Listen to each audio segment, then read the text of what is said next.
ఇది పెద్ద కోనేరు. ఉత్తరగుండంలో నీళ్ళన్నీ కూడా మంటపం పైకి వచ్చే నీళ్ళన్నీ కూడా చూడండి ఎలాగుందో దృశ్యము.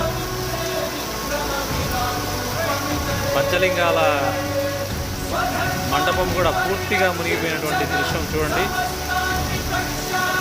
అలాగే ఇక్కడ చూడండి, ఇక్కడ మెట్ల స్థానం ఇక్కడ చూడండి. మొత్తం నీళ్ళన్నీ కూడా అమ్మవారి గుడి ఎదురుగా నీళ్ళన్నీ కూడా ఇలా వచ్చాయి చూడండి. ఇక్కడ చూడండి, ఇక్కడ వరకు పోటు వేసాయి నీళ్ళు. ఇక్కడ దాకా వచ్చాయి నీళ్ళు.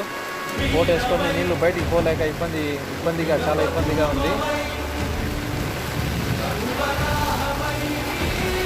ఎప్పుడు కూడా ఇటువంటి వాన ఈ 10 సంవత్సరాల్లో కానీ మేము చూసినంతవరకు కానీ ఇటువంటి వాన ఎప్పుడు చూడలేదు. చూడండి, నంది ఉండేటువంటి